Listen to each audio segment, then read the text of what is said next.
कृष्ण गोविंद हरे मुरारी, हे नाथ नारायण वासुदेवा। राधे राधे मेरे प्यारे भाई बहनों बंधुओं, हमारे भजन चैनल पर आपका स्वागत है। भक्तजनों, आज मैं आपको माघ मास की कथा का 7वां अध्याय सुनाने जा रही हूँ। कथा अच्छी लगे तो शेयर करना, सब्सक्राइबर करना, लाइक करना। राधे राधे बहन। वेद निधि बोला, हे मुनि, आप कृपा कर इन बालकों को उस धर्म का उपदेश करें जिससे इनकी मुक्ति हो। लोमस जी बोले, इन बालकों की मुक्ति का साधन माघ स्नान ही है। ये मेरे साथ माघ स्नान करें, निश्चय ही इनकी मुक्ति होगी। दूसरा कोई उपाय नहीं है। विप्रेश पाप फल, साप एवं तीर्थ पर किए गए पाप को नष्ट करने की शक्ति माघ स्नान में ही निहित है। पुण्य तीर्थ पर किया गया माघ स्नान 7 जन्मों तक पापों को नष्ट करता है।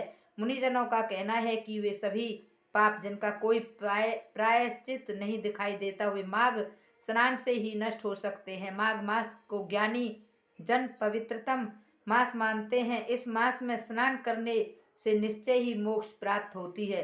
हिमालय के पर्वत शिखर वाले तीर्थ स्थलों पर माघ स्नान का फल अद्वितीय होता है। अच्छेद में माघ स्नान स्वर्ग दिलाता है। बद्री वन में स्नान से मोक्ष होती है। नर्मदा के जल में माघ स्नान करने से पाप एवं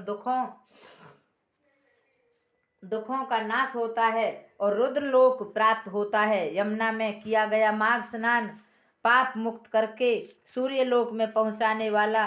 सरस्वती में स्नान किया से अग्नाश होता है और ब्रह्मलोक की प्राप्ति होती है। विशाखा का माघ स्नान आवागमन से मुक्त करने वाला है। श्री गंगा जी का माघ स्नान विष्णु लोक प्राप्ति का श्रेष्ठ साधन है। ताप्ती, सरयू, गंडक, सिंधु, चंद्रभागा, कोशिकी, गोदावरी, भीमा, पयोस्नी, कृष्णवाणी का कावेरी, तुंगभद्रा आदि समुद्र में जाने वाली नदियां में माघ स्नान करने वाले पाप रहित होकर स्वर्ग को पाता है। नैमिष में स्नान करने से विष्णु लोक, पुष्कर में स्नान करने से ब्रह्मलोक प्राप्त होता है। कुरुक्षेत्र में स्नान से इंद्रलोक और देव सरोवर स्नान के द्वारा उत्तम फल होता है। वे विप्र मकर के सूर्य होने पर आभास में स्नान करने से रुद्रगण और देवकी नदी के स्नान से देवताओं को देह प्राप्त होती है। गोमती स्नान से मोक्ष एवं हेमकट, महाकाल, ओंकार, अमरेश्वर, नीलकंठ, अबुद्ध आदि में स्नान द्वारा रुद्रलोक प्राप्त होता है।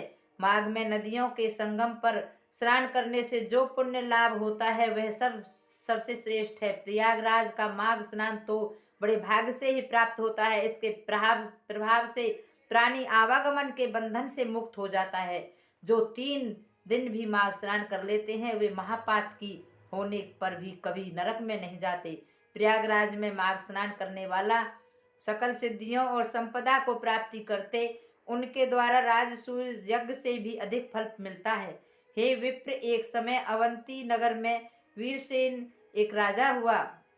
उसने नर्मदा के तट पर राजसूय यज्ञ किया और 16 अश्वमेध यज्ञ किए। उसने बहुत सा सोना और अन्न दान में दिया। उसने बहुत से सोने चांदी के बर्तन दान में दिए। उसने सहस्त्रों गौ ब्राह्मणों को दान दी। उसके ही राज्य में समस्त धर्मों से त्याज्य भद्रक नामक एक मूर्ख एवं दुराचारी ब्राह्मण था। वह हीन कुल का था और खेती करता था। कुछ दिनों बाद जब उसका मन खेती में न लगा तो वह आलसी बनकर घर पर पड़ा रहने लगा। तब उसके भाइयों ने उसे घर से निकाल दिया। तब वह भूखा प्यासा रहकर इधर उधर भ्रमण करने लगा। देवात वह प्रयागराज जाते लोगों के साथ चल दिया और वहां उसने माघ एकादशी सहित 3 दिन स्नान किया। उसके समस्त पाप नष्ट हो गए और उसकी गणना उत्तम ब्राह्मणों से होने लगी। वह घर लौट आया। देवयोग से राजा वीरसेन और भद्रक की मृत्यु एक ही समय हुई। वह दोनों समान आदर प्राप्त करते थे। वे विप्र राज्य सूर्य यज्ञ करने वालों को पुनः गर्भ में आना पड़ता है, परंतु त्रिवेणी में माघ स्नान करने वाले मोक्ष प्राप्त करते हैं। वह पवित्र जल सभी पापों को नष्ट करने वाले समस्त पापों से मुक्त होकर श्रेष्ठ गति को प्राप्त करते हैं। इस संबंध में एक पुरातन इतिहास सुनो। इसके सुनने से पिशाच योनि में गंधर्व कन्याओं और तुम्हारे पुत्र के सुनने पर उन्हें महान लाभ होगा। लोमस जी ने कहा, एक समय देवदूती नामक वेदज्ञ ब्राह्मण था। उसने पिशाच को मुक्ति दिलाई।